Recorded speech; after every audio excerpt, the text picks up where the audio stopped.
Hello there, and welcome back to the channel. I am your host, Muriel Legier, and I still weep for Harambe. This is gazing at the harbingers of female oppression. Some time back, I was served a good old-fashioned chewing out by a feminist acquaintance. My crime was one of the most horrible crimes a man could ever commit. Such a terrible display of toxic masculinity and male entitlement was this trespass of mine that I was sure that whatever was lurking in my future would be nothing but brimstone and hellfire. No choir eternal to lull me safely into the long and deep sleep of death and the beautiful grace of the afterlife. No halo to be placed upon my head and no graceful angel wings upon my back. Pitchforks and damnation eternal awaited me beyond the veil and my long toil on the mortal coil. So what did I do to warrant such an exquisite and most justified chewing out? Simple and easy. I gave my wife a compliment on her appearance. This is not something I am supposed to do, as one would expect. This is not something any man is supposed to do in this crazy post-apocalyptic wasteland of ours, come to think of it. To the eyes and minds of this frail flower of feminist virtue, this could not mean anything other than me valuing only the physical appearance of my wife, and nothing but that. Granted, my wife is bombshell hot, wielding an alluring sex appeal that would turn both heads of any man in any room and, apparently, turn any woman in any room into a boiling cauldron of unfiltered jealousy, making her manufacture any way possible for her to climb to the top of the feminine pecking order. By, for instance, chewing me out for giving my wife a compliment on her appearance. As a point of severe interest, I must add that the feminist in question was in her mid-40s at this point, and my wife in her early 20s. Chew on that for a little while. Might have something to do with it. Now, the reason given for this chewing out is exactly what one would expect. In the embittered cage of jealousy, spectacle and wonder that was, and, I suppose, is, the mind of the feminist in question, me complimenting my wife on her appearance meant that I did not value any other qualities of my wife. As if her physical appearance was all that mattered to me, and any other quality be damned.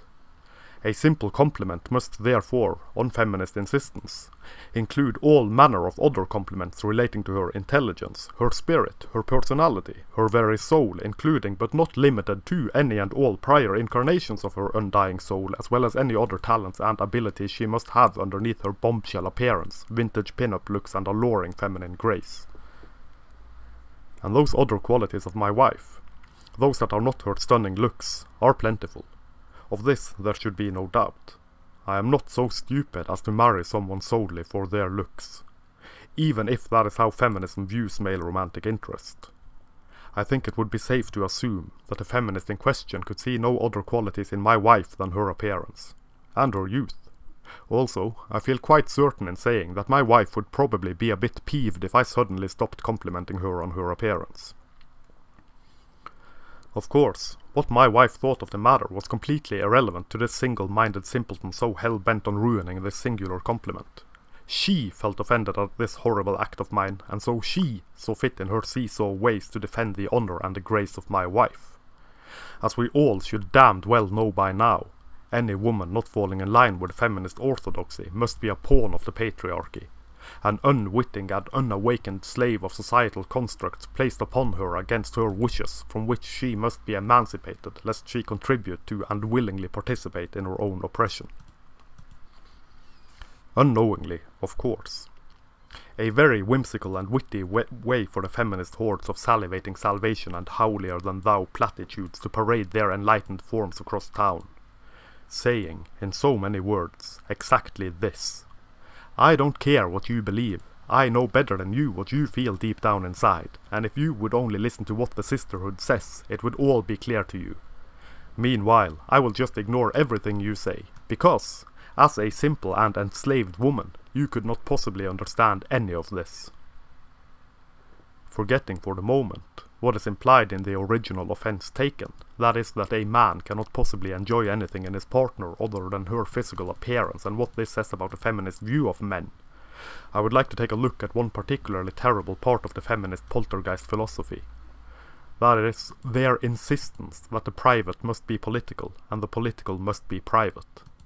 For this, I believe, is the reason why the hive mind feel as though they are entitled to intervene in a personal relationships and the compliments given by a husband to his wife. It is preposterous. Any personal relationship has to fall in line with the feminist philosophy and their whimsical ways and vices. This is to such an extent that they feel they have the obligation to be moral busybodies, poking their powdered and upturned noses into the private lives of everyone. Neighborhood gossip mongers given free rein to spy on and interfere with their neighbors. And you can be damned fucking sure that they will do this at the moment someone does not toe the party line. And what is it that does not toe the party line? Well now, that depends on the feminist in question. If one but gazes beyond the veil nailed to our eyes by decades of feminist indoctrination and power grabs, one will be able to see this busybody poking and prodding everywhere. It is commonplace now. Of course, given that our societies are beholden to a deliberate and, to my eyes, absolutely absurd celebration of celebrities, to such an extent that their private lives are something of a public spectacle, it is no small wonder that the peeking and peeping and attempted control of the private lives of ordinary people are not noticed as much. We seem to be far too busy with the virtue signaling, moral grandstanding and constant displays of hypocrisy, nonsense, constant crisis and severe debauchery of celebrities to notice this peeping and prodding and poking into our own, by comparison, uneventful lives. This does not mean that it is not there, however. If a married couple makes it known to the world, be that merely their friends and family, that they live a traditional life, that is wife at home, husband at work, I will bet you that one or more of the frazzled and bedazzled horde will poke their noses out of the cesspool that is social media to make it clear and to make it known that this is not the way one should choose to live. And people will buckle down and they will listen and they will apologize and mutter and stutter something along the lines of, yes, I know, it's not entirely correct, but this is how we do it, thereby giving an admittance of guilt where no guilt exists. I am reminded of the Big Bang Theory starlet who made a horrible dent in the fabric of the space-time continuum when she said in an interview that she enjoyed cooking for her husband. Being a housewife was something she enjoyed. And this, it was made perfectly clear, was not something she was allowed to enjoy. This is not acceptable to the domineering sisterhood, and the High Priestess was most displeased at this heresy. The social media harassment that followed was enough to prompt her to apologize for her wayward ways, throw down her sword at the feet of the feminist conquerors and swear fealty to their cause and their ways. For a woman, any woman, to enjoy something that is not of the feminist dogma is a terrible trespass upon women's rights and must be fought by any means necessary. The woman in question does not matter. Her choice, her wishes, and her enjoyment of anything does not matter. Only the collective matters. The sisterhood, the feminist collective of guilt and shame and attempted remodeling of the personal lives and doings of people whose lives they have no business interfering with. The most frightening, and I think sobering, part of this privately political and politically private nonsense is of course the loss of personal freedom, liberty and responsibility, allowing for a political movement to poke their noses in wherever they want in order to interfere and remodel the personal lives of other people, often strangers, is thinly veiled tyranny. It is an obvious attempt to govern what ordinary people do within the confines of their own homes, reaching into their lives and into their minds by telling them that if they do this, it is wrong, teaching them, through the pain of shame, that they have to sort out their personal affairs, their family dynamic, to put their house in order in a way that pleases not them, but the movement, the ideology, and, in the end, the state. Barring violence and abuse, there should be absolutely no reason nor allowance given for anyone but the people involved to figure out how they want their interpersonal relationships to function. What works for them should work for them. What works for their neighbors should work for their neighbors. This should be obvious. But in the era of the collective, in the tribalizing societies we inhabit, this individual liberty and individual responsibility is forgotten, by will and by power, to be replaced by an ideology so determined at tearing down anything slightly resembling their chosen enemy that nothing matters but the tribe and the collective. and that is tribe and collective assigned by value of sex and gender, by random chance of birth. If a woman does something that is not considered suitable by the elders of the tribe and the collective, she must be shamed until she complies. And the same goes for men. Doubly so, of course, or more, since he is the de facto patriarch of his home and the one who has forced his partner into a subservient state of being in which she is valued only for her looks and her cookery. According to the elders of the tribe and the collective, as well as the high priestesses of immediate and visceral femdom. And in turning the political private, any personal grievance, however petty, experienced by a woman must be heard and given time and given due consideration as though it is the experience of every woman everywhere, even if she is the only one experiencing it. That is, of course, if the woman just so happened to be a feminist, if she stands bold-faced and wearing war paint within the ranks of the conquering army. Otherwise, she will be ignored and forgotten unless she allows herself to be engulfed, swallowed and subsequently digested by the tribe and the collective. People in general want to be good, they want to do good, and they want to be seen as good.